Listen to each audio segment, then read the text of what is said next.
बिस्मिल्लाहिर्रहमानिर्रहीम, अस्सलाम वालेकुम। सच न्यूज़ पर आप देख रहे हैं प्रोग्राम गिलगित बल्तिस्तान अफेयर्स और मैं हूं आपके साथ काशिफ रज़ा। गिलगित बल्तिस्तान के हवाले से हम हमेशा से प्रोग्राम में बात करते हैं और गिलगित बल्तिस्तान का भी वफाकी बजट जिस तरह से पेश किया गया, उसके बाद सूबाई बजट पेश किए गए, गिलगित बल्तिस्तान का भी बजट पेश कर दिया गया। और इस बार पाकिस्तान तहरीक इंसाफ की जानिब से यह दावा किया गया कि ये वाहिद हुकूमत ने जिससे सबसे ज़्यादा बजट मुख्तस किया है गिलगित बल्तिस्तान के लिए। लेकिन सवाल ये पैदा होता है कि दीगर सूबों की तरह वहाँ पर भी यही सवालात उठाए जाते हैं, वफाक में भी यही सवाल उठाया जाता है कि बजट मुख्तस तो कर दिया जाता है, लेकिन क्या बजट उसी तरह से एग्जीक्यूट होता है? क्या बजट उसी तरह से वहां जो मंसूबे तय किए जाते हैं उस पर लगता है? तो हम इस पर बात करेंगे। गिलगित बल्तिस्तान की तरक्की किस तरह से मुमकिन है? आने वाले वक्त में हम गिलगित बल्तिस्तान को कहां देखते हैं? सबसे अहम मामला आईनी हैसियत का है, वो तो ज़ेरे बहस आएगा, लेकिन साथ ही साथ जो तरक्याती मंसूबे हैं उनके हवाले से भी बात करेंगे। और यह भी बात करेंगे कि पिछली हुकूमत के जो पेंडिंग मंसूबे थे, प्रोजेक्ट थे, उनको किस तरह से पाए तकमील तक पहुंचाया जाएगा। पाकिस्तान तहरीक इंसाफ की कुछ कारकर्दगी के हवाले से भी बात कर लेंगे। बिजनेस कम्युनिटी के जो तहफ़्फ़ुज़ात हैं उस पर भी बात करेंगे। और साथ ही साथ गिलगित बल्तिस्तान जिस वजह से बहुत ज़्यादा अहमियत का हामिल है वो सैर व सियाहत के हवाले से है, तो उस पर भी बात करेंगे कि सैर व सियाहत के हवाले से कितना बजट मुख्तस किया गया, सैर व सियाहत को किस तरह से बेहतर किया जा सकता है। और प्रोग्राम के आखिर में सी पैक के हवाले से भी कुछ जिक्र करेंगे। मुझे स्टूडियोज़ में ज्वाइन किया है शम्स अब्बासी साहब, इकोनॉमिक जर्नलिस्ट हैं।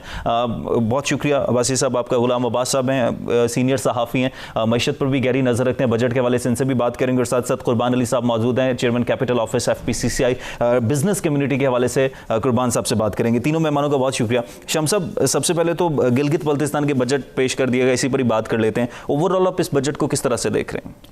देखें, as compare with the previous budget इसका वॉल्यूम तो बड़ा है। पहले 68 बिलियन इन्होंने दिया था पाकिस्तान ने, इस बार 106 बिलियन का बजट है। उसमें से अराउंड 44 जो है इनका डेवलपमेंट बजट है, 51 के नॉन डेवलपमेंट एक्सपेंडिचर हैं इसमें एज अ होल। देखें, बजट तो होता है, बजट के दो इशूज़ मेजरली हैं। एक तो देखो रेवेन्यू रिसोर्सेज जो है वो सेंट्रल गवर्नमेंट के हैं ज़्यादा, तो उस हवाले से रेवेन्यू किस तरह मतलब किस तरह बजट आप उनको देते हैं, आप रिसोर्सेज दे रहे हैं। सेकंड, गवर्नमेंट की कैपेसिटी पे बड़ा डिपेंड कर रहा होता है कि गवर्नमेंट उसे एग्जीक्यूशन उसकी किस तरह होती है, उसमें मुख्तलिफ लैप्स होते हैं। इवन आपने बड़े पोटेंशियल इवन पंजाब देखा है, इवन KP का बजट वापस लैप्स होता है। तो उस हवाले से बहुत सारी चीज़ें अगर आप डिफरेंस कह रहे हैं पिछले अदवार से, तो डिफरेंस ये है कि एक तो ये बजट अराउंड बन रहा है 38 बिलियन इस बार ज़्यादा दिया गया बजट, जो प्रपोज बजट है ये हुआ। और उसके बाद अगर डिफरेंस ये है कि एज अ होल इन्होंने 4 मुख्तलिफ बड़े पैकेजेस दिए। कराची को दिया है, इस मर्ज डिस्ट्रिक्ट ऑफ KPK को दिया है, उसके अलावा एक उन्होंने 14 जो है डिस्ट्रिक्ट्स हैं सिंध को दिया है, उसके अलावा ये 370 बिलियन अराउंड इन्होंने GB को जो दिया है। लेकिन देखें, अब कराची वालों के भी उसी तरह गिले आ रहे हैं। यही सबसे इम्पॉर्टेंट इज़ डैट कि इसकी एग्जीक्यूशन किस तरह होती है, उसमें सेंट्रल किस तरह आपको रिसोर्सेज दे रहा है और जो वहाँ की गवर्नमेंट है वो किस तरह बिहेव कर रही है। इसमें देखें, बजट आपको मिल तो रहा है, बजट आप एलोकेट हो रहा है, लेकिन बजट की जो किस जगह इन्वेस्ट हो रहा है, इट्स अ वेरी इंपॉर्टेंट। अब गिलगित बल्तिस्तान के जो सबसे बड़ा पोटेंशियल है वो टूरिज़म का है। देन वहाँ एनर्जी के मतलब मुख्तलिफ प्रोजेक्ट्स है। इस वक्त आप अगर कहें इसके पन बिजली के वहाँ बहुत बड़े मंसूबे, इवन मेरा ख्याल है अराउंड 20 to 25,000 मेगावाट उसका एक पोटेंशियल है, उसमें इन्वेस्टमेंट की ज़रूरत है। थर्ड, उनका इंफ्रास्ट्रक्चर है। गिलगित की इंटरनल कनेक्टिविटी अगर इम्प्रूव करेगी तो वो कनेक्ट होगा इसके साथ अपना एज अ होल सेंटर्स हैं जो पाकिस्तान के, तो एक बहुत बड़ा पोटेंशियल है टूरिज्म अराउंड। आप मेरा ख्याल है मिनिमम अभी भी अगर इस सिचुएशन में हम कहेंगे थोड़ा इंप्रूव करके अब तो 15 to 20 बिलियन डॉलर आप कमा सकते हैं, लेकिन अराउंड तो पोटेंशियल तो ये 50 बिलियन डॉलर से ज़्यादा का है। तो इस सारी सिचुएशन में देखें, बजट तो बड़ा अच्छा है, प्रपोजल्स अच्छे हैं, उसमें देखें बिज़नेस कम्युनिटी भी बैठी है, दूसरे जर्नलिस्ट भी बैठे हैं, प्रपोजल बड़े खुशनुमा होते हैं। लेकिन आप तो इवन बहुत बड़ा फिगर है, बहुत बड़ा पैकेज है, 370 बिलियन का आप दे रहे हैं, लेकिन उसके हवाले से फिर भी लोगों में इत्मीनान नहीं पाया जाता। उसके प्रॉपर एलोकेशन के बाद जो रिसोर्सेज जो मुहैया किए जाते हैं उस हवाले से स्टिल क्वेश्चन होते हैं। इवन कराची भी उसी तरह, इवन मर्जर डिस्ट्रिक्ट भी 54 उन्हें दिया कि फाटा वालों को।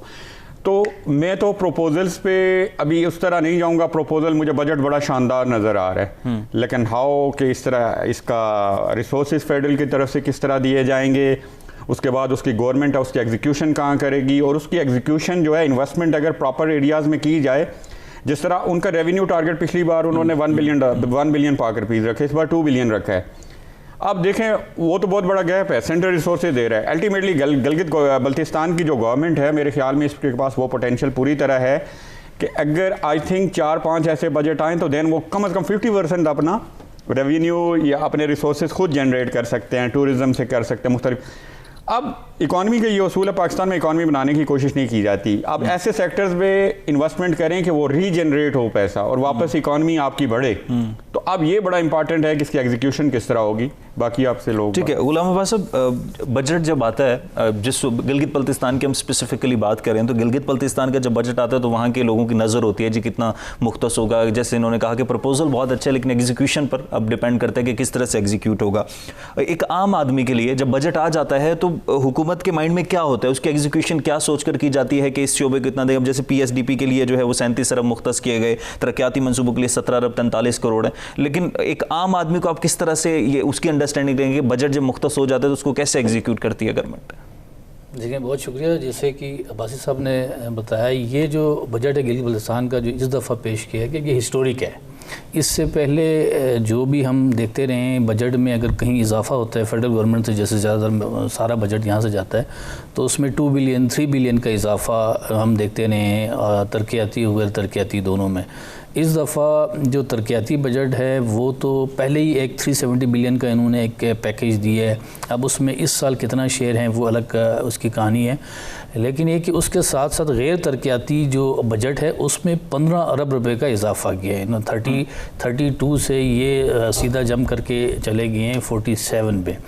अब इनके पास चैलेंज ये हैं कि अब उसकी एग्जीक्यूशन किस तरीके से होगी। आपको एक हिस्टोरिक के बजट मिला है गिलगित बल्तिस्तान को, लेकिन प्रॉब्लम जो, क्योंकि मैं ख़ुद उस एरिया से मेरा ताल्लुक़ है और मैं इस्लामाबाद में बैठ के GB के मामलात भी काफ़ी क्लोजली देखता हूँ, तो प्रॉब्लम जो गिलगित बल्तिस्तान की गवर्नमेंट का है ना, तो वो उसकी प्रॉपर इसकी एग्जीक्यूशन और जो नॉन प्रोडक्टिव एरियाज़ में ज़्यादातर पैसों का खर्च होना। अभी आपने देखा है, अभी 2 दिन पहले मैंने भी इसकी रिपोर्टिंग की है, इन्होंने कोई 10 के करीब कोऑर्डिनेटर्स लगाने का जो है वो उसकी रूल्स ऑफ बिज़नेस में चेंज करके, यानी गिलगित बल्तिस्तान गवर्नमेंट गिलगित बल्तिस्तान जिसकी आबादी 16 लाख है, वहाँ पर एज़ पर कॉन्स्टिट्यूशन आपको 11% of total member of the house, वो आपने उनको कोई पब्लिक ऑफिस देना है, किसी को मिनिस्टर बनाना है, कुछ बनाना है, तो उधर इस वक्त 87% जो है ना इन्होंने लोगों को नवाजने के लिए, अपने जो भी पॉलिटिकल लीडर हैं उनको वो करने के लिए उन्होंने वो बढ़ाई। उसकी तादाद अब 29 हो गए, यानी 33 के हाउस में अब इस वक्त जो पब्लिक ऑफिस होल्डर है 12 मिनिस्टर है और इसी तरीके से 4 स्पेशल असिस्टेंट है और 2 एडवाइज़र हैं। उसको अब 2 कोऑर्डिनेटर था, अब इन्होंने उसको 10 कोऑर्डिनेटर कर दिए, यानी आप उनको फिर तनख्वाहें भी, गाड़ियाँ भी। आपने इधर इस्लामाबाद में भी देखा होगा कि जिस तरीके से गिलगित बल्तिस्तान की रिसोर्सेज को बड़ी बड़ी गाड़ियों में, फॉर्चूनर, वीगो, आपको इस तरह की बड़ी बड़ी गाड़ियाँ जो है, जो उधर वहाँ के छोटे जो ऑफिसर्स है जो या सियासी जो भी पब्लिक ऑफिस होल्डर है वो इसको इस्तेमाल कर रहे होते हैं ना, फ़ंड का जो है वो बेदरेग इस्तेमाल होता है गिलगित बल्तिस्तान में। सबसे प्रॉब्लम वहाँ का मेजर यही है कि आप इसको प्रॉपर तरीके से और जहाँ पर इसको लगना चाहिए फंड्स को वहाँ लगना चाहिए। एजुकेशन आपका नेगलेक्टेड है, हेल्थ आपका नेगलेक्टेड है, और लेकिन ये कि इन्होंने एडमिनिस्ट्रेशन को इतना बड़ा चढ़ा के जो नॉन प्रोडक्टिव एरियाज़ है उसमें पैसा लगा के, जिन सेक्टर पे आपको तवज्जो देने की ज़रूरत है।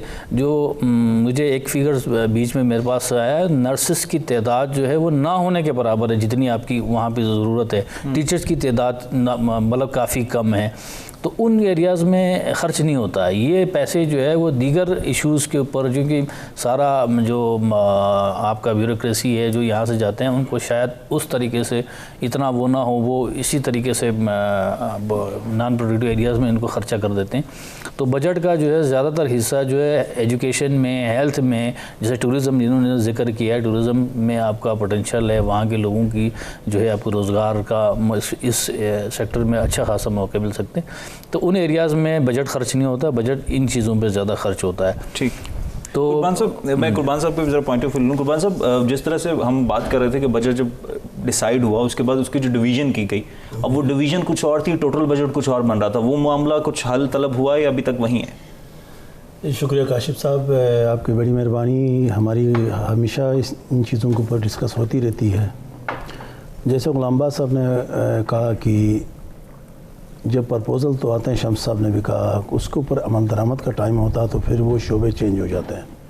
मैंने पिछले प्रोग्राम में भी आपसे अर्ज़ किया था कि 370 अरब का तो इन्होंने कह दिया 370, उसका मेरे हिसाब से वो 200 अरब है, क्योंकि इन्होंने फर्स्ट लोकेशन में 40 अरब रुपये रखवा दिया। तो इसका मतलब ये हुआ कि आपका 170 अरब बीच में से गायब हुआ। या तो ये समझता हूँ कि मैं आज जिस तरह अपना मनवा साहब ने कल जो पेश किया बजट, तो वो उसकी बोलचाल, उसका जो तौर तरीका बड़ा समझदार और अच्छा मिनिस्टर है, वो सूझबूझ रखता है, तो वो अंदाज़ तो बहुत अच्छी है। और जो गवर्नमेंट मुलाजमीन के लिए यहाँ पे आपको पता है कि गरीब लोग ज़्यादा रहते हैं, इनको ज़्यादा बढ़ना चाहिए था, तवक्कुआत थी वो नहीं बढ़ी। और जो फेडरल में जो बढ़ा है वही तकरीबन वही उसी को मद्देनज़र रखा है इन्होंने। दूसरी चीज़ आपने कहा कि जो पिछले जो इनका जो मसला था हल तलब, वो अभी तक मैं इसका आखिरी हल मैं वही निकालता हूँ कि आप जितना भी बजट का इन्हिसार वफाक के ऊपर करते हैं, हमारा अपना इनकम, हमारा कोई सोर्स और हमारा अपना टैक्स नहीं है। जब तक हमें अपने ख़ुद मुख्तार, हमें NFC में कोई हमारी हिस्सा नहीं मिलेगा। दियामर बादशाह डैम अगर बनता है इंशाल्लाह, तो उसमें हमें अपनी रियलिटी मिल जाती है, तो हमें किसी को हाथ फैलाने की ज़रूरत नहीं पड़ेगी। फिर हमारी मादनियात के ऊपर अगर हमें अच्छी इनकम आ जाती है, हमारी टूरिज़म से अगर कोई अच्छी हमें अगर उसमें फ़ायदा होता, तो छोटे छोटे मुल्क हैं, उन्होंने इनकी पता नहीं कितना बिलियन डॉलर उनका इनकम आता है टूरिज़म में। तो मैं समझता हूँ गिलगित बल्तिस्तान में किसी चीज़ की कमी नहीं है। कमी है तो उसका सिस्टम का, निज़ाम का, और इसके अंदर कोई हमारी जो तौर तरीका है वो सही नहीं है। और गवर्नमेंट्स, मैंने पहले भी अर्ज़ कर चुका हूँ कि 70 साल से मुख्तलिफ़ गवर्नमेंट्स हमारी मुख्तलिफ़ वक्तों में मुख्तलिफ़ लोग आए हैं। गिलगित बल्तिस्तान कौंसल से शुरू हुआ, करते करते फिर अभी गिलगित बल्तिस्तान असम्बली तक हम पहुँचे हैं। अगर हमारी जैसा फाटा को मर्ज किया, उसको मुनज़्ज़म किया, उसके साथ KPK के साथ गिलगित बल्तिस्तान के भी अगर फेडरल गवर्नमेंट के साथ हमें नुमाइंदगी मिलती है हमें, तो हमें ये सारे मसलों का हल यहाँ से मौजूद है। फिर हम हर चीज़ के लिए हम तैयार हैं। हमारे हिस्से में जो भी आएगा हमें बजट मिलेगा और हमारी नुमाइंदगी होगी तो इनके ऊपर अमल दरामद होगा। जहाँ तक आपने बाकी दोस्तों से पूछा कि जो मौजूदा जो बजट पेश किया गया, इसके ऊपर आपका क्या राय है? एक अच्छी कोशिश है इनकी, जो पिछले से इन्होंने बेहतरी करने की कोशिश की, मगर देखा जाएगा कि इसके अमल दरामद कहाँ तक होता है। फिर उसको देख के हम इसके ऊपर इसका पूरा आखिर में बताएंगे। बजट तो पेश हो गई है और हम तवक्को रखते हैं कि गवर्नमेंट इसमें बेहतरी लाए। अब्बासी साहब, बजट पेश हो गया, पाकिस्तान अगर मुआशी तौर पर देखा जाए, अगर मजमूई तौर पर पूरे पाकिस्तान को देख लें तो मुआशी तौर पर स्टेबल नहीं है। लेकिन जब हम हुक्मरानों की बात सुनते हैं तो हमें सुनने में लगता है कि जी मईशत बड़ी सही डगर पर जा रही है, हमारी GDP जो है वो बेहतर है, करंट अकाउंट डेफिसिट बड़ा बेहतर है। गिलगित बल्तिस्तान के भी हालात मुख्तलिफ नहीं है, वहाँ पर भी लोग उसी तरह से बेरोज़गारी का सामना कर रहे हैं। वहाँ पर सबसे ज़्यादा जो ज़रिया इनकम है वो सैर व सियाहत है, लेकिन कोविड की वजह से वो भी बहुत ज़्यादा मुतासर हुआ। किन बुनियादों पर फिर ये बात की जाती है जी इकोनॉमिकली हम बड़े बेहतर जा रहे हैं? देखें, जो ग्रोथ है, इकोनॉमिक ग्रोथ है, इसके लिए अगर दो चीज़ें यूज़ की जाती हैं, जिसे कहते हैं कि सस्टेनेबल इसे कहते हैं कि आपकी लॉन्ग टर्म हो, 15-20 ईयर्स, ताकि आप अगर 5.5 कह रहे हैं या 5.6 कह रहे हैं, 7 कह रहे हैं, 8 कह रहे हैं, तो वो सस्टेनेबल होनी चाहिए। एक है कि इंक्लूसिव होनी चाहिए। इंक्लूसिव मीन कि इक्वल फाल, मतलब डेवलपमेंट के पैरामीटर्स आप अगर चेक करें तो आपको सेंटर्स और आपके दूर दराज एरियाज़ हैं, GB है, KP है और बलूचिस्तान है, वो इक्वलिटी आपको नज़र आनी चाहिए, इंक्लूसिव होनी चाहिए। सस्टेनेबल ग्रोथ के लिए सीधी सी बात है कि आपको इकॉनमी बनानी पड़ती है। मैंने कहा कि जी आप किस एरिया में पैसा इन्वेस्ट करते हैं वो आपको रिबाउंड वापस पैसा आना चाहिए, रीजनरेट होना चाहिए मनी। देखें, हमारा बड़ा शौक़ होता है बड़े बड़े इंफ्रास्ट्रक्चर प्रोजेक्ट बनाने का, ये बड़ी अच्छी चीज़ है। ये कहीं खेतों से मंडी को मिलाती है, कहीं आप कहेंगे टूरिज़म के जो पोटेंशियल एरियाज़ हैं GB को शायद सेंटर से मिलाएगी, कि इंडस्ट्री टू इंडस्ट्री मिलाती है। लेकिन इसके बजाय देखें ये बहुत ज़रूरी है, लेकिन इसका ये बिल्कुल भी मतलब नहीं है कि आप अपने बड़े रिसोर्सेज जो हैं आप अपने इंफ्रास्ट्रक्चर में डाल दें।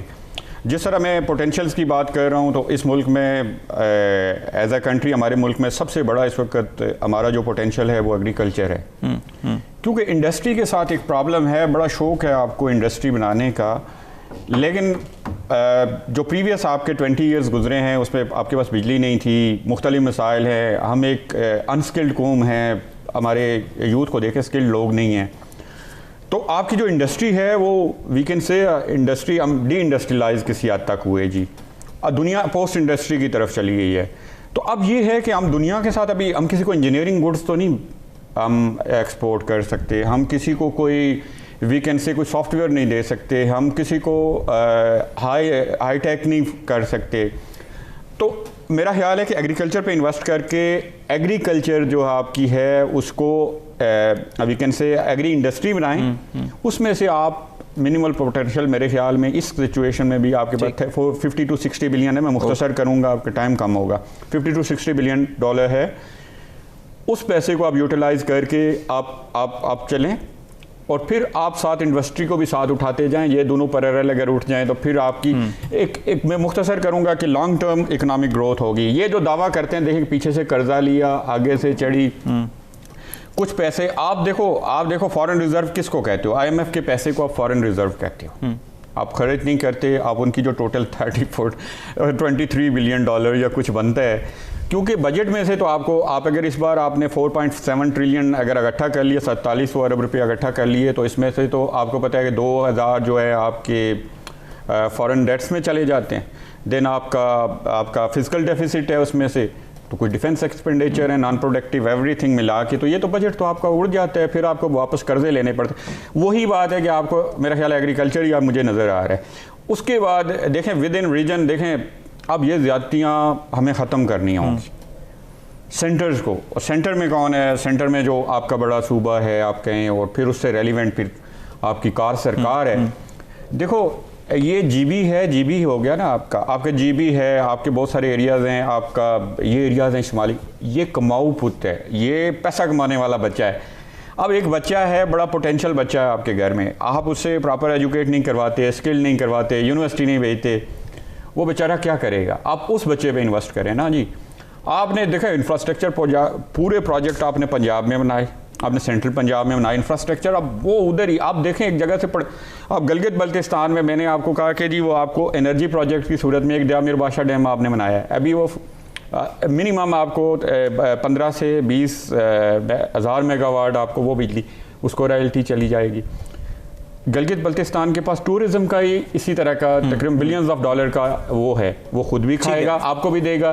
फिर एरियाज आपको मजीद बताता हूँ, जिम्स एंड ज्वेलरी, जैसे आप कहते हैं इस पर आता हूँ, मुझे ब्रेक लेनी है, ब्रेक के बाद 30 बिलियन डॉलर लेते हैं, ब्रेक लेते हैं, ब्रेक के बाद वापस आएंगे, गुफ्तगू सिलसिला यहीं से आगे बढ़ाएंगे, हमारे साथ रहिएगा। ऑलराइट जी, वेलकम बैक। ब्रेक के बाद वापस आने का शुक्रिया। अब्बास साहब आप बात मुकम्मल कीजिए, फिर मैं आगे बढ़ता हूँ। जी, बस मैं ये कहना चाह रहा था, मैंने एक बताया टूरिज्म का उसका around more than 30-50 billion dollar के दरमियान उसका पोटेंशियल है। Gems and jewellery as a whole, अगर पाकिस्तान का जो पोटेंशियल इस सिचुएशन में बयान किया, जब वो कहते हैं 30 billion dollar gems and jewellery से, इंडिया के पास क्या है? रॉ मटेरियल नहीं है। कुर्बान भाई के साथ हमारी बातें हो चुकी हैं, इनको मेरे ख्याल में इनसे ज़्यादा इस वक्त जिम्स एंड ज्वेलरी में जानने वाले पाकिस्तान के ज़्यादा अच्छे जानने वाले लोगों में से हैं। 30 बिलियन डॉलर का अगर टोटल पोटेंशियल है, मेरा ख्याल है कि उसमें से 95% जो रॉ मटेरियल उसका पड़ा हुआ है वो GB के पास पड़ा हुआ है। ठीक है, GB पाकिस्तान को उसका बजट दे सकता है, मेरा अपना ख्याल है जी। ठीक है ना, आप GB को पैसा दें और GB को सुपरवाइज भी करें। GB की जो गवर्नमेंट है, जो उसकी अपनी, अभी मैं इनसे पूछ रहा था अब्बास से कि उसकी इकनॉमिक टीम कैसी है, तो ये सेटिस्फाई थे, कहते हैं ठीक है, अच्छे हैं, मतलब अपना काम, लेकिन उसे रिसोर्सेज दें GB को। उसके अलावा execution of resources in potential areas, और फिर वो खुद भी अपना भी रेवेन्यू जनरेट। मेरा ख्याल है रेवेन्यू किससे जनरेट होगा? 2 बिलियन डॉलर अभी 2 बिलियन पाक रुपीज़ अभी आपने रखे हैं, किस पे रखे हैं? इंडस्ट्रियल बेस क्या है, इनको पता है। देखें जीबी कैसा, जीबी का भी फ्रूट का पोटेंशियल देख लें, आप उसकी चेरी देख लें। अब उधर एक ऐसी क्या कहें खुबानी है, बिल्कुल सॉफ्ट सी होती है, लोकल्स नहीं ये बता सकते हैं, उसकी हमारे पास पैकिंग ही नहीं है कि हम बैरूनी दुनिया भिजवा सकें। बहुत सारे फ्रूट्स हैं उसकी हमारे पास पैकिंग नहीं है, स्टोरेज नहीं है। बिलियंस ऑफ डॉलर का वो एक पोटेंशियल है आपका फ्रूट्स का, ठीक है, हॉर्टिकल्चर का। मैं कहता हूँ कि बहुत पोटेंशियल है, इस पे लगाएं पैसा और पाकिस्तान चलाएगा, जीबी पाकिस्तान चलाएगा। अच्छा गुलाम भाई साहब, हमेशा से ये बात की जाती है, अब इन्होंने इकोनॉमिक टीम की बात की, अगर हम वफाक की बात करें, पूरे मुल्क की बात करें, तो मुआशी तौर पर कहा यह जाता है जी बेहतर पॉलिसीज़ नहीं बनाई जाती जिसकी वजह से हम मुआशी तौर पर हम अपने पाँव पर खड़े नहीं हो सकते, मुस्तहकम नहीं हो सकते। गिलगित बल्तिस्तान में भी यही मसला है कि शॉर्ट टर्म पॉलिसीज़ ज़्यादा होती हैं, लॉन्ग टर्म पॉलिसीज़ की ज़रूरत है वहाँ पर भी। देखें, बिल्कुल इन्होंने बजा फरमाया है कि पॉलिसीज़ वहाँ पर है ही नहीं है। जैसे एक के अब देखो सबसे ज़्यादा वहाँ पर इस वक्त लोड शेडिंग है, पावर शॉर्टेजेस हैं। आपके पास सबसे सस्ता जो है वो हाइड्रो पावर वहाँ जनरेट हो सकती है, जगह जगह पोटेंशियल है, जगह जगह आप पावर प्लांट लगा सकते हैं, लेकिन ये कि 18 से 20 घंटे की लोड शेडिंग इस वक्त गर्मियों में है। लेकिन प्रॉब्लम ये है कि पावर पॉलिसी है ही नहीं है, पूरे जीबी में पावर पॉलिसी नहीं है, वाटर पॉलिसी नहीं है, इसी तरीके से रोड की कनेक्टिविटी नहीं है।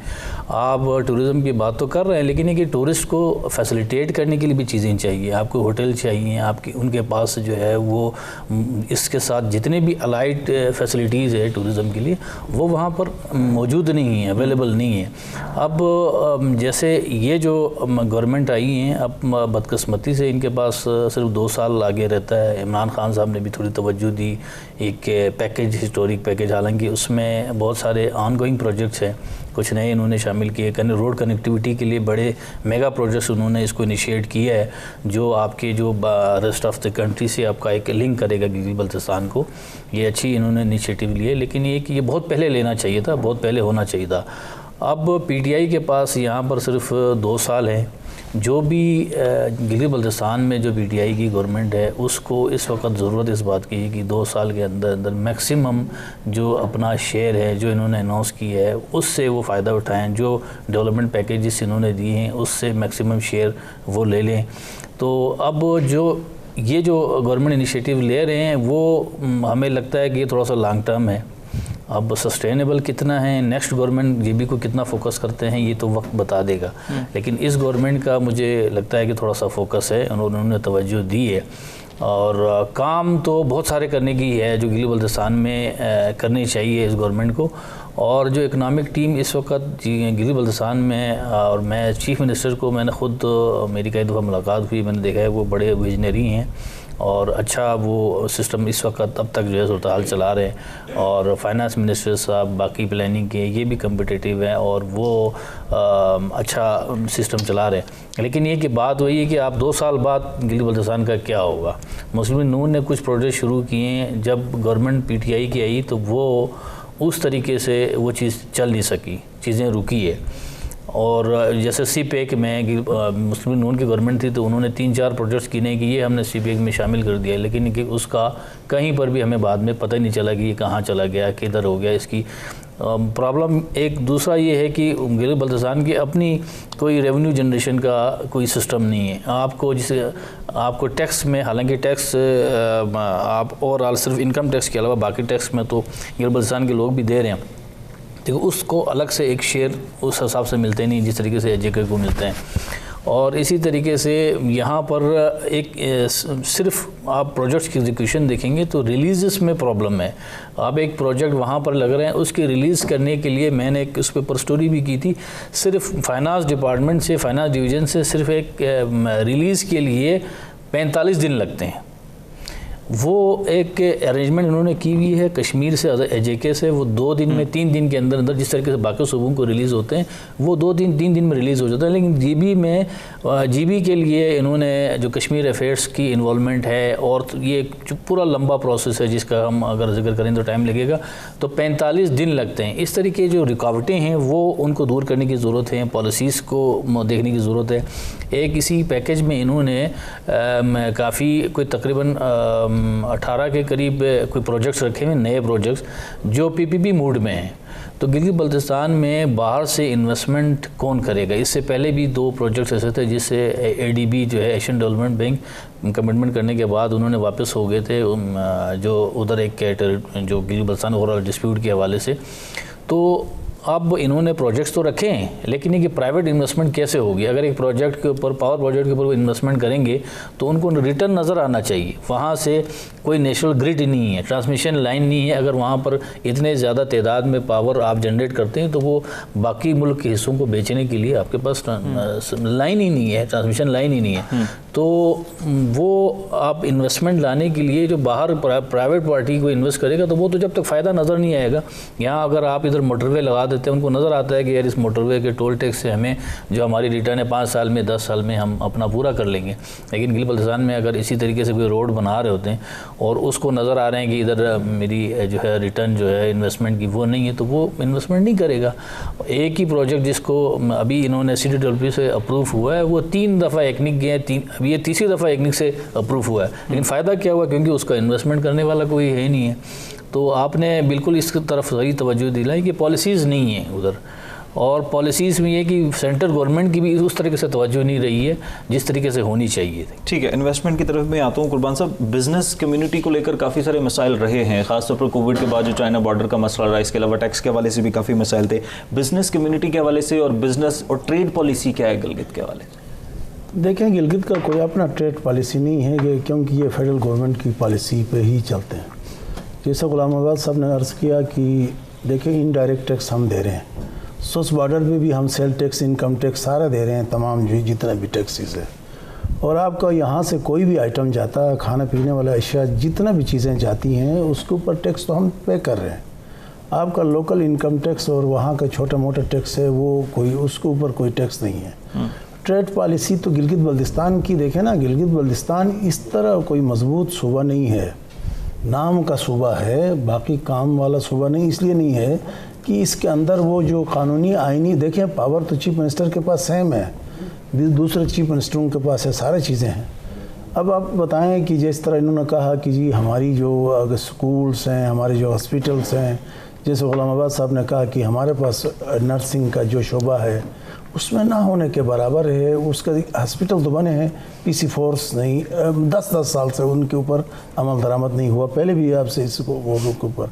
तो इसको लॉन्ग टर्म देखें। असद उमर साहब ने भी विज़िट किया कुछ दिन पहले, फवाद चौधरी साहब भी आए हैं, गवर्नर सिंध भी आए हैं। दुनिया के लोग हमारे पास आते हैं और बहुत बड़े वादे करते हैं, बातें करते कि जी हम ये कर देंगे, वो कर देंगे। हम इनके ऊपर यकीन तो रखते हैं कि हम तो गिलगित बल्तिस्तान वाले लोग, हम मोहब्बत करने वाले लोग हैं। जो भी आते हैं हम खुले दिल से इनको तस्लीम करते हैं, कहते हैं यार आपका अपना इलाका, अपना घर है। तो पॉलिसी लॉन्ग टर्म नहीं है कोई भी पॉलिसी। जैसा आपका नेशनल ग्रिड से हम अगर लिंक, अब कश्मीर में वपड़ा का पावर, जो वपड़ा के साथ लिंक है, पाकिस्तान में जो भी पावर का बिजली है वो कश्मीर के साथ लिंक है, मुजफ्फराबाद के साथ। गिलगित बल्तिस्तान में हमारा कोई वफाक के साथ कोई पावर का कोई लिंक नहीं है। जी सिकरदो ने अपने कोई हाइड्रो प्रोजेक्ट बनाए हैं, सिकरदो में, गजर में कोई 2-4 हाइड्रो प्रोजेक्ट बने हुए हैं, हुंजा नगर में अपने कोई हाइड्रो प्रोजेक्ट बने। तो किसी इलाके में, किसी डिस्ट्रिक्ट में ना होने के बराबर बिजली है, किसी डिस्ट्रिक्ट में थोड़ा ज़्यादा भी है, तो उसको हम जाके आपस में लिंक हमारा नहीं है। पिछले गवर्नमेंट ने भी 20 अरब रुपये रखा, सुनने हाफिज़ रहमान साहब ने बड़ी कोशिश की, 20 अरब रुपया जो ट्रांसमिशन लाइन के लिए, फिर उसको बाइफिकेशन करके उन्होंने 5 अरब कर दिया। उसके बाद अभी तक उसका कोई पता नहीं चला। अब इस गवर्नमेंट ने भी कहा कि नहीं जी हम ट्रांसमिशन लाइन के लिए हम पैसे रखवा रहे हैं। अगर हम नेशनल ग्रिड से लिंक नहीं होंगे, हमारे पास मेन पावर नहीं है। और ट्रेड पॉलिसी तो आपको हमारा तो ले दे कि चाइना बॉर्डर है, अभी तक हम जो कुतु हैं उसी तरह है। और हमारी अभी भी बात हो रही है चाइना एम्बेसी से भी और दीगर इदारों से भी, और हमारे कोई डेलीगेशन शेख रशीद साहब से भी मुलाकात कर, बिजनेस कम्युनिटी के कोई लीडरान शेख रशीद साहब से भी मिले हैं। उन्होंने कहा मैं कैबिनेट में उठाऊँगा इसके, मतलब इसको आपका ये जो इशू को। तो government of Gilgit Baltistan, chief minister एक ऑनेस्ट आदमी है, मेहनत ज़्यादा कर रहे हैं। वफाक के साथ उसकी अच्छे ताल्लुक़ है, इमरान खान के साथ। इमरान खान उसकी भी तारीफ़ करते हैं और वो ख़ुद भी उस हवाले से बड़ा वेल एजुकेटेड हैं और वो समझते हैं। जो भी फाइल जाता है वो उसके ऊपर गौर से और उसको देख के काम करते हैं। वो सारी चीज़ें हैं, कैबिनेट में भी अच्छे लोग हैं, मगर इसको पॉलिसी को तसलसल के साथ लॉन्ग टर्म पॉलिसी अगर जब तक ये नहीं बनाएंगे, अब पहले वाला गवर्नमेंट ने जो कुछ एडीपी में स्कीमें रखी थी इन्होंने डिलीट कर दी, मेरे ख्याल में सुनने में आया, अब खुदा को पता है। तो अब इनकी अपनी तरजीहात होंगी। अब जो इस बजट में अभी इन्होंने जो स्कीमें अभी रखी हैं इसमें तो काफ़ी चीज़ें गौर खोस के चीफ मिनिस्टर ने इस तरह नहीं किया, 1 बाय 1 स्कीमें देखी। 5 दिन पूरा प्लानिंग डिपार्टमेंट को साथ बिठाया और वो कौन सा नीड है कौन सा नहीं है, किसको काटना है किसको। अब ये जब बाहर आ जाएगी बिल्ली थैले से तब पता चलेगा इसके अंदर क्या बेहतरी है। आज मतलब बजट तो पेश हो गया, अब उसका डिटेल सामने आने के बाद हम इसके ऊपर कुछ कह सकते हैं। अब ऐसे इन्वेस्टमेंट की हमेशा से बात की जाती है कि जब तक इंटरनेशनल इन्वेस्टर नहीं आएगा तब तक उस तरह से बेहतरी नहीं आ सकती। गिलगित बल्तिस्तान में तो इन्वेस्टमेंट के बहुत मौके हैं, लेकिन हमारे यहाँ इंटरनेशनल इन्वेस्टर तो क्या लोकल इन्वेस्टर भी उसका भी ट्रस्ट उतना नहीं है, वो भी इन्वेस्टमेंट करने से पहले 100 बार सोचता है। इन्वेस्टमेंट को किस तरह से मज़ीद बेहतर किया जा सकता है और इंटरनेशनल इन्वेस्टर को किस तरह से बहाल किया जा सकता है पाकिस्तान में? देखें, जिस तरह इन्होंने कहा वहाँ तो काफ़ी अभी चीज़ें हैं। देखें, एक तो आप एटॉनमी देते हैं अपने सूबा है या आपका फेडरेटिंग यूनिट्स है, जिस तरह 4 तो सेटल आपके पास सूबे हैं। रिसेंटली कुछ उन्होंने थोड़ी सी एटॉनमी दी है कि सूबे कनेक्ट कर सकते हैं, मुख्तलिफ गवर्नमेंट्स है, जापान है आपके पास, डेवलप कंट्रीज़ हैं, यूरोपियन है, उसके बाद अपना US है या मुख्तलिफ मुल्क हैं। लेकिन इस हिसाब से देखें, इन्वेस्टर आप किस तरह आएगा, 2 चीज़ें हैं, एक तो गवर्नमेंट आके इन्वेस्ट करेगी, एक इंडिविजुअल इन्वेस्टर आएगा या प्राइवेट पार्टीज़ आएंगी। सबसे अहम चीज़ होती है कि image, I think has all country image होता है, उसके बाद ज़ाहिर है वो रीजन के साथ भी होता है। मैंने बताया कि रीजन को देखें आप आज़ादी देते हैं, लेकिन उसके बाद ये है कि अहम चीज़ ये है कि इमेज का जो इशू है इट्स वेरी सीरियस।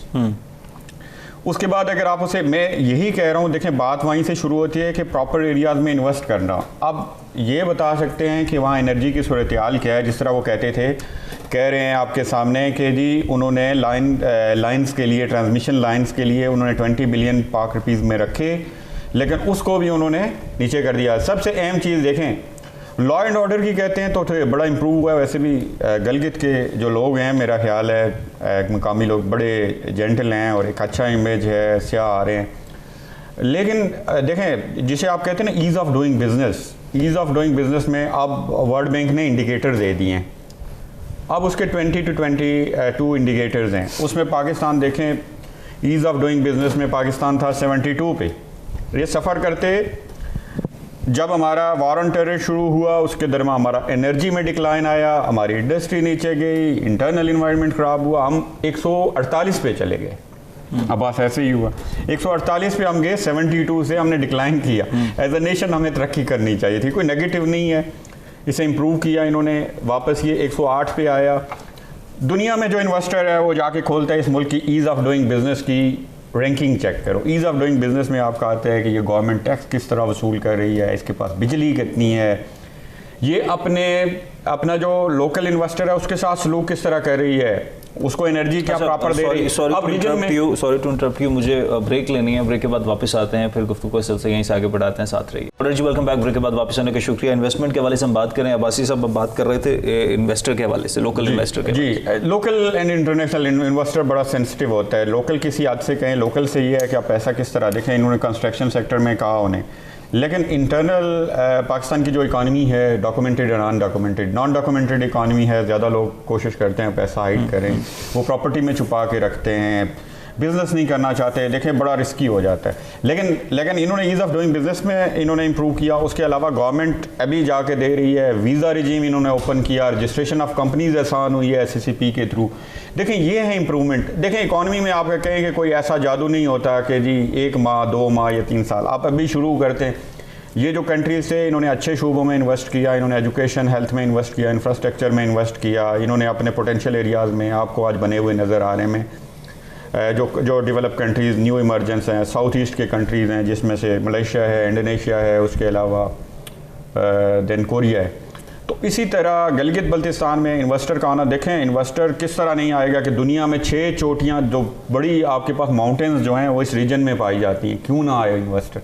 फिर आप रीज़न सोचते हैं कि क्यों नहीं आता। मेरा ख्याल है एटॉनमी दी जाए, इसे NFC इंटरनल जो 9th और 10th आ रहा है ना, जो उसमें गिलगित बल्तिस्तान को प्रॉपर एक स्टेटस दिया जाए। It's a very important Jio economic and geo strategic place, आपको चाइना से कनेक्ट कर रहा है।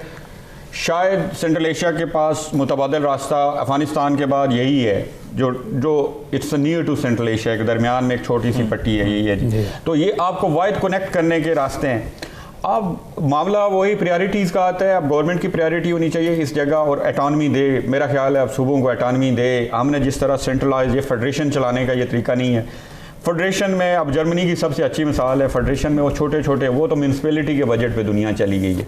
और आप अभी तक आप एक सूबे के सिवा, आप अभी केपी जैसे बड़े सूबे को आप नहीं दे रहे। आप बलूचिस्तान इतना बड़ा सूबा है, आपका रकबे के लिहाज से सबसे बड़ा सूबा है।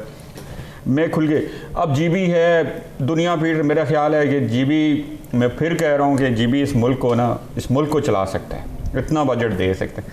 तो अब आप प्रॉपर आप ऑटोनॉमी दें, ये खुद निगोशिएट करें, और प्राइम मिनिस्टर जीबी के जो वज़ीर आला है ये इसको खुद लेके जाया करें। ये उसको बड़ी बड़ी कॉन्फ्रेंसेस में अपॉर्चुनिटी देंगे, ये खुद निगोशिएट करे। ये एक अच्छा तरीका है। देखिए इन्वेस्टर्स के बहुत सारे यही तो मसाइल आते हैं ना, जब आप सेंट्रलाइज्ड या फेडरेशन का बिल्कुल भी ये मतलब नहीं है कि आप चीज़ों को जोड़ के बैठे हों या एक सूबा जो है। हमारे हाल में ये है कि बिजनेस कम्युनिटी के जो लोग हैं, खासतौर जो बड़े बड़े बिजनेसमैन हैं, अगर उनका बिजनेस बहुत ज़्यादा चमक जाता है तो उनके खिलाफ मुख्तलिफ किस्म की बातें शुरू हो जाती हैं, बल्कि वो दूसरी बिजनेस कम्युनिटी को जल्दी अट्रैक्ट कर सकते हैं कि आप यहाँ पर आएँ, आप बिजनेस यहाँ पर करें तो आपको ज़्यादा रेवेन्यू। लेकिन पाकिस्तान में ये कुर्बान भाई बैठे हैं, मेरे ख्याल है कि पाकिस्तान में लोग बिजनेस के लिए पैसा निकालते नहीं हैं। मैं आपको बताऊँ कि मुख्तलिफ इशूज़ हैं इसमें, थोड़े से इंटरनल प्रॉब्लम है, इकॉनमी डॉक्यूमेंट हमने नहीं की, और नया पैसा जिसके पास आता है, एफबीआर का एक अपना तरीका है, एफबीआर वो अरेस्टमेंट इसे कहते हैं। अब प्रॉब्लम ये है कि एफबीआर के स्ट्रक्चर में ये है कि अब आपने काम करना है कि जी वी आर दी 4 फाइलर्स, और हम गुज़िश्ता 50 साल से टैक्स दे रहे हैं, जिसकी तादाद शायद 9 मिलियन है। अब इस मुल्क में जो पोटेंशियल है, मेरा ख्याल है कि ये 25 से 30 मिलियन ऐसे लोग हैं कि जो आपको टैक्स पे कर सकते हैं, जिसमें से 7 to 9 मिलियन लोग हैं एग्जिस्टिंग टैक्स दे रहे हैं और मुसलसल दे रहे हैं, और वो दे रहे हैं शायद 50 ईयर से दे रहे हैं, 70 ईयर से दे रहे हैं। टैक्स बेस को एक्सपेंड करें आप। टैक्स बेस को जब आप एक्सपेंड करेंगे तो उससे ये होगा कि इन पे आपको आप उसी को वापस स्क्वीज़ कर रहे हैं, मतलब एक ही चीज़ आप उसे वापस से उसी कपड़े को निचोड़ रहे हैं, कितना निकालेंगे। अब एफबीआर का प्रॉब्लम ये है, एफबीआर के पास कोई डाटा नहीं है। It's a non documented economy. देखो डाटा बड़ा इंपॉर्टेंट है। अब ये नहीं कि ये आपके सामने कुर्बान भाई बैठे हैं या कोई अपना वीकेंड से कोई अच्छा बिजनेसमैन है तो उसने मर्सिडीज ले लिया, तो इसका मतलब नहीं कि उसके पीछे पड़ जाओ, क्या पता उसे भाई ने गिफ्ट की हो। अब वो इस्लामाबाद में अच्छा घर बना ले तो अभी और उसके पीछे पड़ जाते हैं। वो देखते हैं यार ये न्याय, अभी उसकी इंडस्ट्री बिल्कुल नहीं होती है, गाँव बसा नहीं, चोर आ जाते हैं उसके पीछे। इसका उसी ये टैक्स बेस एक्सपेंड करो। देखो टैक्स, एनर्जी, बिजनेस इन्वायरमेंट के मेजर, उसके बाद रजिस्ट्रेशन ऑफ कंपनीज जो आपने इंप्रूव की है SECP के थ्रू, उसमें और रजिस्ट्रेशन ऑफ कंपनीज है, उसके अलावा वीज़ा रिजीम है आपका। लेकिन एक बात मैं कहूँगा लास्ट पे कि इमरान खान रियली एक मतलब एक होल हार्टेडली कोशिश कर रहे हैं। अब आपके जो ब्यूरोक्रेटिक जो हर्डल्स हैं ना, अब ब्यूरोक्रेसी आपका बड़ा एक बिल्कुल एक मतलब एक ब्लॉक एक तरह का बन चुका है, और वो अपनी हिस्टोरिकल दरमी नहीं छोड़ना। आपको ये जो सिविल सर्विसेज स्ट्रक्चर है इसको चेंज करना पड़ेगा। तो ये मुख्तसर ये करूँगा कि यही है, आपको इंटरनल एक सच्चाई से एक इन्वायरमेंट देना पड़ेगा। हमें ये नहीं सोचना पड़ेगा कि इन्वेस्टर कभी भी नहीं आता, इन्वेस्टर किसी भी मुल्क का नहीं होता है। गुलाम बस क्विकली 2 चीज़ें, एक तो आईनी हैसियत ना होने की वजह से कितने नुकसान उठाने पड़ रहे हैं गिलगित बल्तिस्तान को, और दूसरा CPEC के कुछ समरात होंगे गिलगित बल्तिस्तान के लिए। देखिए जैसे जितना इन्होंने जिक्र किया ना गिलगित बल्तिस्तान में किन चीज़ों की ज़रूरत है, सबसे बड़ी रुकावट ही आईनी हैसियत है। देखिए आप उस खित्ते के बारे में एक दफ़ा फ़ैसला कर लें, या इसको ऑटोनॉमी दे दें, या इसको आप अपनी कॉन्स्टिट्यूशन का पार्ट बनाएं। जो भी इन्वेस्टर बाहर से आएगा, जिसको CPEC में प्रोजेक्ट्स रखने के बावजूद भी वहाँ एक रुपये का काम ना होने की वजह, मेन वजह यही है कि ये खित्ता डिस्प्यूटेड है। आप अपने पूरी दुनिया को ये बताते फिरते हैं कि ये डिस्प्यूटेड एरिया है, मुतनाज़ा इलाका है।